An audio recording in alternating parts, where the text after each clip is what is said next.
Hello students. Last time मैंने जब live class ली थी तो मैंने आपको सिलेबस बताया था कंप्यूटर साइंस एंड आईपी का 11th क्लास का, जिसके अंदर जो आपकी फ़र्स्ट यूनिट है वो इंट्रोडक्शन टू कंप्यूटर सिस्टम है।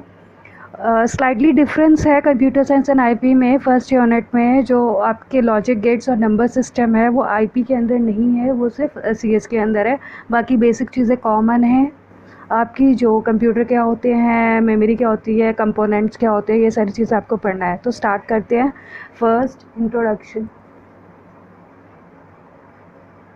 Introduction computer. फर्स्ट जो आपकी डेफिनेशन है उसमें बताई हुई है कि कंप्यूटर क्या होता है। कंप्यूटर एक इलेक्ट्रॉनिक डिवाइस है जो कि प्रोसेस करता है input according to the set of instruction. जो भी सेट ऑफ इंस्ट्रक्शन है वो उसको लेगा और फिर उसको प्रोसेस करेगा, देन आपको एक डिज़ायर्ड आउटपुट देगा at a very fast rate. मतलब मीन फ्यू सेकेंड्स लगते हैं आपको, फ्यू सेकेंड्स के नैनो सेकेंड्स लगते हैं। आप कुछ भी इनपुट लो, आपको आउटपुट मिल जाता है अपनी स्क्रीन पे। डाटा क्या होता है? It is the term use for raw facts and figures. Data क्या होता है? Raw facts and figure. कोई मीनिंगफुल नहीं होता। मीन्स 134 राजू सी, ये क्या है? मेरे पास एक डाटा है। अगर इसी डाटा को मैं एक मीनिंगफुल वे में प्रेजेंट कर दूँ तो वो मेरी इन्फॉर्मेशन बन जाती है। इन्फॉर्मेशन डेफिनेशन देखिए, data represented in useful and meaningful form as information. जो भी डाटा अगर मैं मीनिंगफुल फॉर्म में रिप्रेजेंट कर दूँ तो वो मेरी इन्फॉर्मेशन कहलाती है। For example Raju is 9 years old. इसमें एक मीनिंग बन रहा है कि राजू क्या है? वो 9 years ओल्ड है। नेक्स्ट आपके बेसिक कंप्यूटर ऑर्गेनाइजेशन में आपने पहले भी पढ़ रखा है। जो कंप्यूटर है दो कॉम्बिनेशन को मिलके बना है, हार्डवेयर एंड सॉफ्टवेयर। हार्डवेयर क्या होता है? वो फिजिकल कंपोनेंट्स होते हैं कंप्यूटर के, like motherboard, memory devices, monitor, keyboard etcetera. जो भी आप देख सकते हो अपने मतलब कि विजिबल आइज से, जो भी आप नोटिस कर सकते हो कंप्यूटर सिस्टम में, वो सारे हार्डवेयर्स होते हैं। Software the set of instructions और प्रोग्राम। सॉफ्टवेयर क्या होते हैं? सेट ऑफ प्रोग्राम होते हैं और इंस्ट्रक्शंस होते हैं जो कि आप कंप्यूटर को देते हो। नेक्स्ट है इसी के अंदर first functional components of a computer system. Functional components कौन कौन से कंप्यूटर सिस्टम के? Every task given to a computer follow an input. जो भी टास्क आप अपने कंप्यूटर को देते हो वो एक इनपुट की तरह ट्रीट किया जाता है, प्रोसेस होता है, उसके बाद आउटपुट साइकिल के थ्रू आपको वो प्रेजेंट होता है। इसको आईपीओ साइकिल करते हैं कि मीन्स पहले आपको इनपुट देना है, फिर उसकी इनपुट की प्रोसेसिंग होगी, फिर उसको आउटपुट मिलेगा। Next point, it needs certain inputs processes that input and produces the desired output. कि इसको एक इनपुट की रिक्वायरमेंट होती है, फिर ये प्रोसेस करेगा इनपुट को, देन आपको एक डिजायर्ड आउटपुट मिलेगा। The memory unit holds the data and instructions during the processing. जो मेमोरी यूनिट है वो आपका डाटा, जो भी आपने इनपुट दिया सबसे पहले वो क्या होगा? मेमोरी में स्टोर होगा, उसके बाद प्रोसेसिंग होगी, देन आपको आउटपुट मिलेगा। तो मेमोरी यूनिट भी बहुत इसका जो एसेंशियल कंपोनेंट है कंप्यूटर का, जिसको रिक्वायरमेंट होती है हमें डाटा को स्टोर करने के लिए। अब ये आपका जो डायग्राम है ये components, functional components of a computer है। इसके अंदर आप इनपुट दोगे कुछ, इनपुट के बाद ये जो आपका सीपीयू है ये प्रोसेसिंग करेगा। सीपीयू में भी आपके टू टाइप्स होते हैं, फर्स्ट है एएलयू, सेकंड है सीयू, और कुछ रजिस्टर्स भी होते हैं जो कि टेम्परेरी स्टोरेज के लिए होते हैं। और इधर मेमोरी है जिसके अंदर आपका डाटा क्या होता है? स्टोर होता है। बेसिक कंपोनेंट्स ऑर्गेनाइजेशन में जो सेकंड है वो क्या है? इनपुट यूनिट है। The input unit consist of input devices. जो इनपुट यूनिट्स होते हैं वो इनपुट डिवाइसेस से कंस्ट्रक्ट होते हैं। ये इनपुट आप इनको क्या करते हो? These devices take input and convert into binary language. जो भी आप इनपुट देते हो, ज़रूरी नहीं आप इनपुट इंग्लिश लैंग्वेज में देते हो, फिर वो क्या करता है? वो इनपुट को लेता है बाइनरी लैंग्वेज में, उसको देन ट्रांसलेट करता है जिससे कि कंप्यूटर को समझ आए। और इसके अंदर कुछ जो इनपुट डिवाइसेस है उसके एग्जाम्पल्स दिए हुए, जैसे कि keyboard, mouse, joystick, scanner etcetera. Next है most commonly use input devices. आपने बहुत सारे इनपुट डिवाइसेस के एग्जांपल्स आपको पता भी होंगे, कुछ यहाँ आपको दे भी रखे हैं, जैसे keyboard, mouse, light pen, scanner, OMR, bar code reader, smart card reader, QR code reader, biometric sensors, touch screen, microphone. ये सारे एग्जांपल्स हैं आपके इनपुट यूनिट के। सेकेंड है, थर्ड है आपका output unit. The output unit is consist of output devices that are attach with the computer. जो भी आउटपुट यूनिट है उसके अंदर आउटपुट डिवाइसेस होते हैं, कंसिस्ट होते हैं, जो कि कंप्यूटर के साथ अटैच होता है।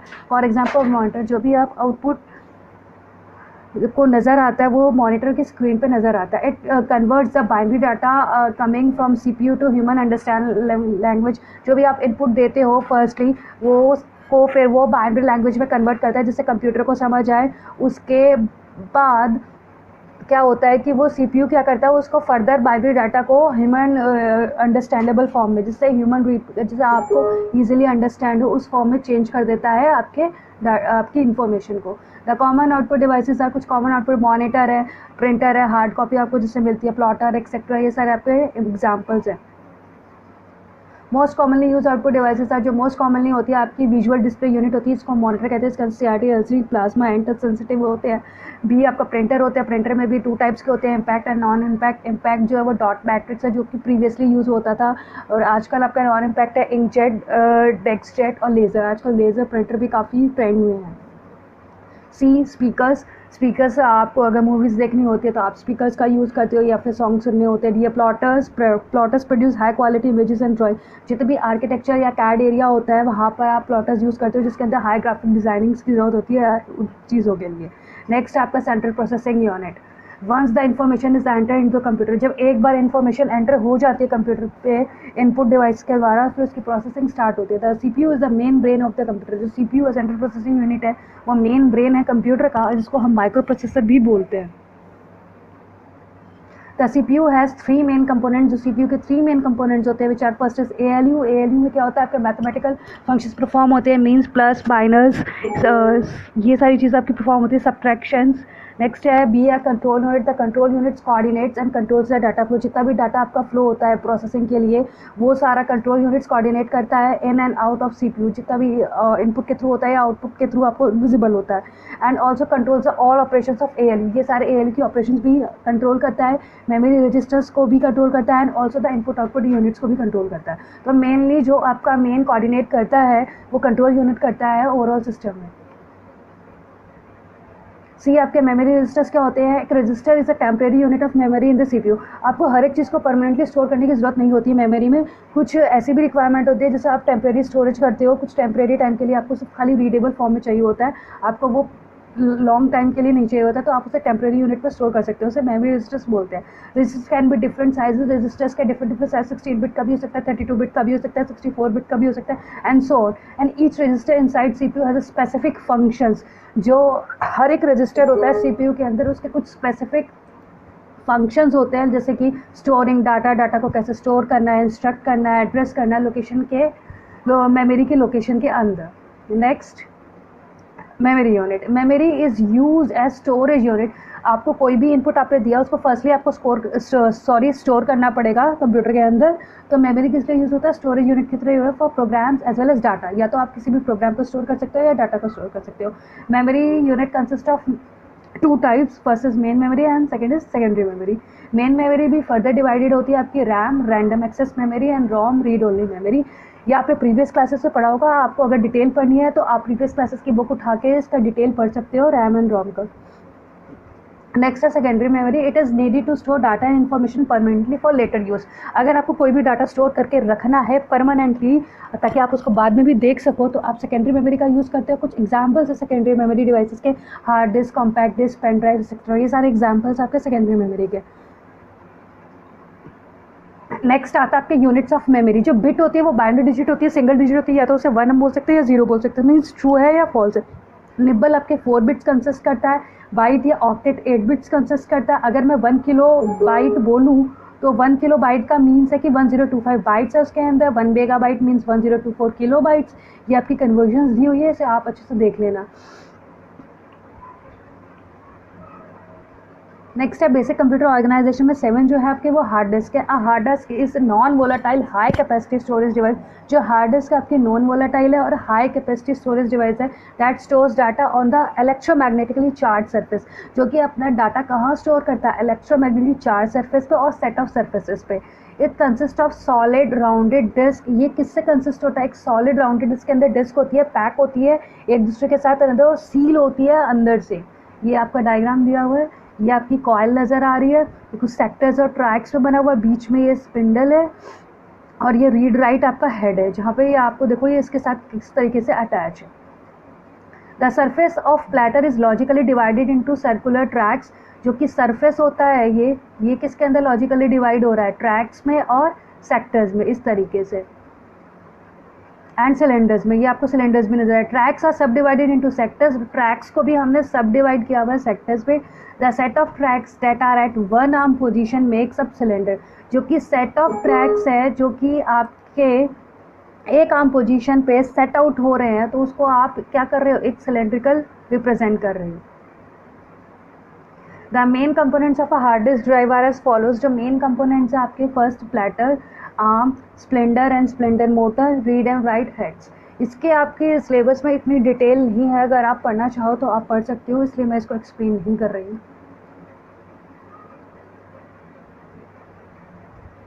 नेक्स्ट आपके आ जाती है battery. A battery is a hardware component that supplies power.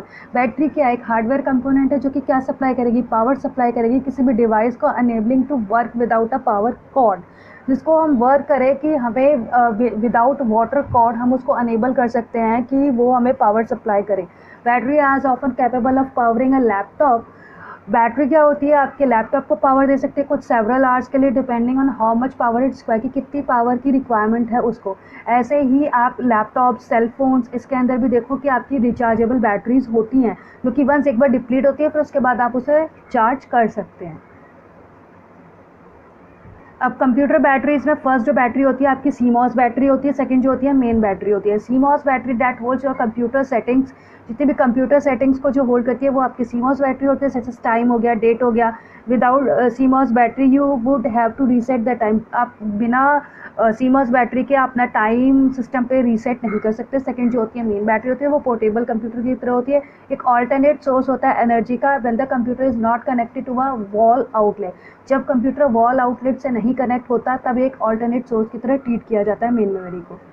Next आपके बेसिक कंप्यूटर ऑर्गेनाइजेशन में जो है वो है आपकी बैटरी टेक्नोलॉजीज। कौन कौन सी बैटरी टेक्नोलॉजीज का यूज़ किया जाता है, there are different battery technologies that allow a battery to work.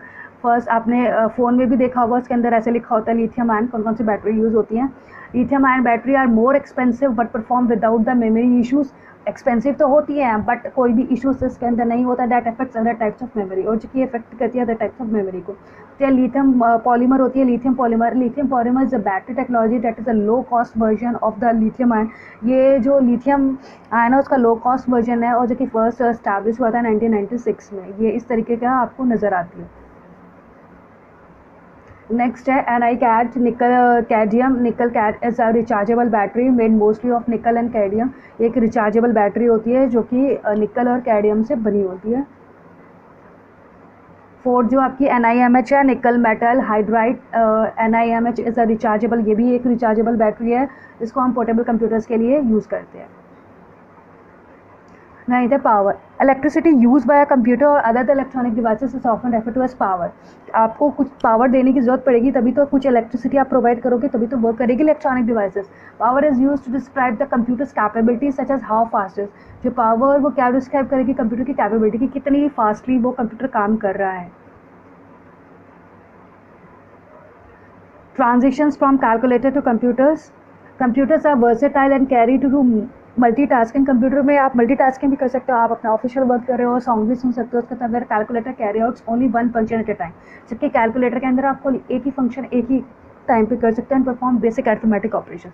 Calculator आपने भी यूज़ किया होगा, उसके अंदर खाली हम सिर्फ बेसिक ऑपरेशंस परफॉर्म कर सकते हैं। There is need to transition from calculator to computer. एक ट्रांजिशन आया था कैलकुलेटर से कंप्यूटर की तरफ। It has extended hardware support, इसके अंदर एक्सटेंडेड हार्डवेयर सपोर्ट था, हाई परफॉर्मेंस CPU था, मल्टीटास्किंग का भी आपको फीचर मिल गया था। It contains user friendly GUI, इसके अंदर यूज़र फ्रेंडली GUI है, इसका मतलब आपको कमांड देने की जरूरत नहीं है, आप माउस सिस्टम भी यूज़ करते हैं। Versatile, it is high storage capacity और मेमोरी, इसके अंदर हाई स्टोरेज कैपेसिटी भी आपको मिली है कंप्यूटर के अंदर। Transitions from computer to smart devices. अब वो ट्रांजिशन फेस है जब कंप्यूटर से स्मार्ट डिवाइसेस की तरफ आए, means IoT, internet of things, connecting car, smart homes, connected wireless activities trackers, improve productivity and quality of life. आपकी प्रोडक्टिविटी इंक्रीज हुई है, क्वालिटी ऑफ लाइफ इंक्रीज हुआ है। Devices use the data to interact with you on daily basis and complete task. क्योंकि devices आप use कर सकते हो, इंटरेक्ट कर सकते हो डेली बेसिस के लिए, बहुत सारी चीज़ें आ चुकी हैं आपकी। Trouble shooting with the parts of computer, ये आपके सिलेबस में नहीं है।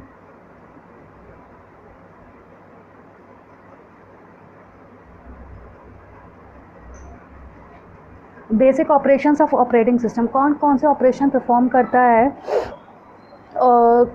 ऑपरेटिंग सिस्टम वो देखो। फर्स्ट हमें communicate with hardware and attach devices, ये एक डिवाइस मैनेजर की तरह काम करता है कि कम्युनिकेट करेगा हार्डवेयर के साथ और उसके साथ जितने भी डिवाइसेस अटैच हैं वो भी। Manage different types of memory management का काम भी ऑपरेटिंग सिस्टम बहुत अच्छे से करता है।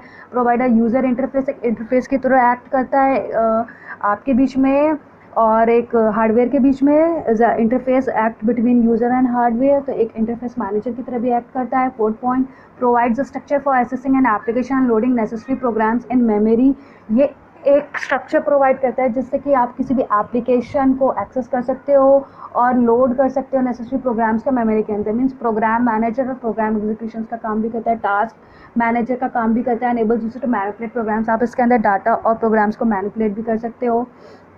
फाइल्स मैनेजर का भी काम करता है, फाइल्स को भी मैनिपुलेट करता है, मैंने फाइल्स फोल्डर्स डायरेक्टरी को जितनी भी फाइल स्टोरेज होता है वो सारा काम आपका ऑपरेटिंग सिस्टम करता है। Provides basic networking structure of LAN, basic networking structure भी परफॉर्म करता है आपका लैन इंटरनेट, जो भी नेटवर्क मैनेजर जितना भी होता है कि लैन किसी कनेक्टिविटी है या नहीं, ये सारा ऑपरेटिंग सिस्टम आपको दिखता है। Provides minimal security of computer system through security, जैसे पासवर्ड भी ऑथेंटिकेशन के लिए भी आपका ऑपरेटिंग सिस्टम बहुत हेल्पफुल है, एक इंपॉर्टेंट फीचर है। रिसोर्स एलोकेशन लाइक सीपीयू, आपको सीपीयू को कितने रिसोर्स एलोकेट करने, एक टाइम पे कितना वो वर्क करेगा रैम के अंदर, ये सारे रिसोर्स एलोकेशन भी ऑपरेटिंग सिस्टम देखता है। डाटा रिप्रेजेंटेशन जो पार्ट है ये कंप्यूटर साइंस के बच्चों के लिए है, ये आईपी के बच्चों के लिए नहीं है, उनके सिलेबस में नहीं। Data representation refers to the form in which data is store, ये डाटा किस फॉर्म में स्टोर हो रहा है, प्रोसेस हो रहा है और ट्रांसमिट हो रहा है। कंप्यूटर के अंदर जितना भी डाटा आपका रिप्रेजेंटेशन होता है वो 0 या 1 इस फॉर्म में होता है। Representing numbers, numeric data consist of numbers that can be use in arithmetic operations, जो न्यूमेरिक डाटा होता है वो किस फॉर्म में कंसिस्ट होता है कि नंबर्स की फॉर्म में कंसिस्ट होता है, जैसे आप अर्थमेटिक ऑपरेशंस के लिए यूज़ कर सकते हैं। नेक्स्ट है digital device represent numeric data using the binary number system also called base 2, आप बाइनरी नंबर सिस्टम यूज़ कर सकते हो डेसिमल का, जिसको हम बोलते हैं कि डेसिमल के लिए बेस 10 आता है, बाइनरी नंबर सिस्टम के लिए बेस 2 आता है, इस तरीके से आप डाटा रिप्रेजेंटेशन पढ़ोगे आगे। नेक्स्ट है representing text, characters data is compose of letters, symbols, numerics that are not use in calculations, जो भी आपके कैरेक्टर डाटा होता है जिसकी लेटर हो गया, सिंबल्स हो गया, न्यूमेरिकल्स हो गए, ये सारे आपके कैलकुलेशंस के लिए नहीं यूज होते। Examples of character data include your name, address, इस तरीके का हो सकता है। अब डाटा रिप्रेजेंटेशन, बाइनरी फॉर्म में डाटा का आपका रिप्रेजेंटेशन होता है, the zeros and ones use to represent digital data and are refer to as a binary digits. From this term we get the word bit that stands for binary digit, और bit क्या होता है, 0 और 1 use in digital representation, digital representation 0 और 1 use होता है। और ये आपका रिप्रेजेंटिंग टेक्स्ट बताया गया है कि किस चीज़ को किसके अंदर यूज़ करता है, जैसे कि हैश हो उसका बाइनरी नंबर ये है, परसेंटेज का बाइनरी नंबर ये है, कैपिटल एल है तो उसका बाइनरी नंबर ये है, और सबके बाइनरीज अलग होते हैं, चाहे वो कैपिटल हो चाहे स्मॉल हो चाहे सिंबल्स हो, सबको एक बाइनरी फॉर्म में रिप्रेजेंट किया जाता है ताकि हर कंप्यूटर को अंडरस्टैंड हो। डाटा रिप्रेजेंटेशन में नेक्स्ट टर्म आपकी है ASCII, American standard code for information interchange, इसको हम आस्काई प्रोनाउंस करते हैं, ये आपने प्रीवियस क्लासेस में भी पढ़ा होगा। ASCII is more widely used for alphanumeric codes, इसको हम alphanumeric codes के लिए यूज़ करते हैं, which is used in computers to translate text, means कि जैसे ऊपर लिखा हुआ है कि जितने भी लेटर्स, नंबर्स और सिंबल्स होते हैं उनको हम बाइनरी नंबर्स में चेंज करते हैं ताकि कंप्यूटर को इजीली अंडरस्टैंड हो, फिर वापस उसको वाइस वर्सा हमें ह्यूमन रीडेबल फॉर्म में मिलता है ताकि हम उसको अंडरस्टैंड कर पाए। It is developed by ANSI, से ANSI ने डेवलप किया था, uses 7 bits for each characters, ये 7 बिट्स को यूज़ है, मतलब 2⁻7 128। ये और भी ज़्यादा डाटा रिप्रेजेंटेशन दिया हुआ है, ये आप पढ़ना चाहो तो पढ़ सकते हो, ये आपके सिलेबस से थोड़ा सा सिलेबस में नहीं है, आप एडिशनल इन्फॉर्मेशन के लिए इस डाटा रिप्रेजेंटेशन को देख सकते हो, ये मैं आपको नोट्स प्रोवाइड कर दूंगी आपकी ग्रुप में। नेक्स्ट है data representation, Unicode pronounce as Unicode produces unique numbers of every characters, ये जो कि आपको क्या प्रोवाइड करता है कि यूनिक नंबर प्रोवाइड करता है हर एक कैरेक्टर का, respective of platform, program and the language, इसके रिस्पेक्टिव में प्लेटफॉर्म के, प्रोग्राम के और लैंग्वेज के।